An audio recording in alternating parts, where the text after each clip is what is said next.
মধ্যপ্রাচ্যের ছোট্ট একটি ভূখণ্ড দখল করেই নিজেদের আধিপত্য বিস্তার করতে শুরু করে ইসরায়েল।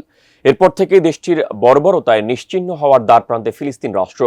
তবে চলতি বছর যুক্তরাষ্ট্রের মধ্যস্থতায় যুদ্ধবিরতির একটি চুক্তি ক্ষণিকের জন্য স্বাক্ষরিত হলেও ইসরায়েলি জালেমরা তা ভেঙে আবারও আগ্রাসী হতে শুরু করেছে, যার ফলে এবার ইসরায়েলি বাসিন্দারাই বিক্ষুব্ধ দেশটির প্রধানমন্ত্রী বেনিয়ামিন নেতানিয়াহুর উপর। মধ্যপ্রাচ্যের বর্তমান পরিস্থিতি নিয়ে আরও বিস্তারিত জানাচ্ছেন ইশতিয়াক হোসেন।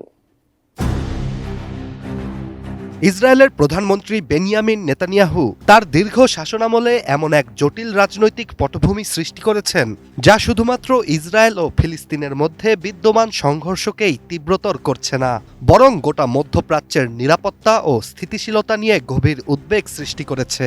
নেতানিয়াহুর পাষণ্ড শাসন এবং তার সরকারের নেয়া অত্যন্ত বিতর্কিত সিদ্ধান্তগুলো আন্তর্জাতিক রাজনীতি এবং মানবাধিকারকে বারবার চ্যালেঞ্জ জানিয়েছে। 1948 সালের পর থেকে 2024 সালের গাজা যুদ্ধ ছিল ইসরায়েলি বাহিনীর বর্বরতার সবচেয়ে বড় ও উজ্জ্বল উদাহরণ।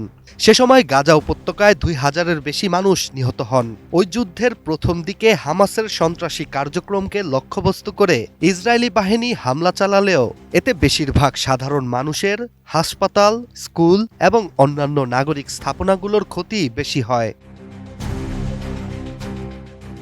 Amnesty international, human rights watch সহ অন্যান্য মানবাধিকার সংস্থাগুলি বারবার ইসরায়েলের হামলাগুলোর কঠোর সমালোচনা করেছে, কিন্তু নেতানিয়াহু সরকার এসব অভিযোগের বিরুদ্ধে কোনো পদক্ষেপ তো দূরে থাক, সেগুলোকে পাত্তা পর্যন্ত দেয়নি।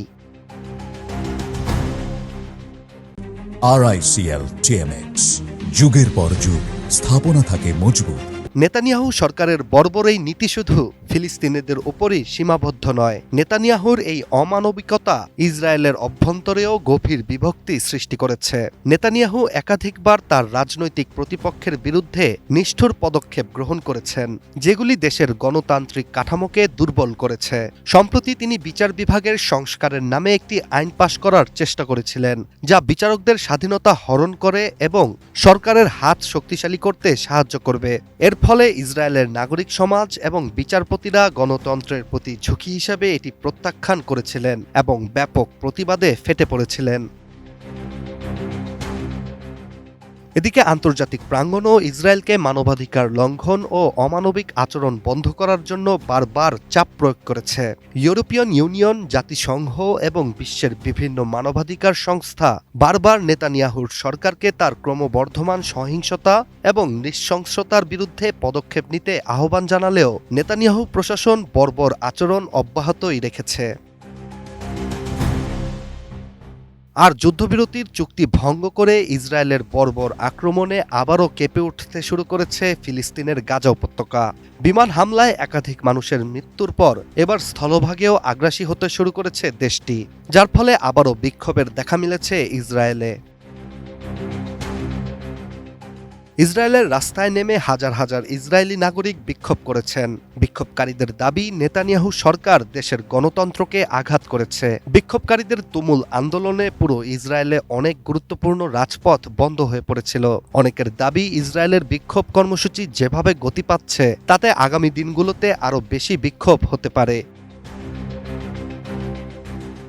মধ্যপ্রাচ্যের এই পরিস্থিতি কেবল ফিলিস্তিন বা ইসরায়েলের জন্য নয়, বরং গোটা বিশ্বের নিরাপত্তা এবং শান্তির জন্য এক বড় ধরনের হুমকি হয়ে দাঁড়িয়েছে। ফলে বিশেষজ্ঞদের ধারণা, এখনই ইসরায়েলি বর্বরতার বিরোধিতা না করলে পুরো বিশ্বে নতুন এক কালো অধ্যায়ের শুরু হতে পারে। Ishtiaq Hossain, ATN news.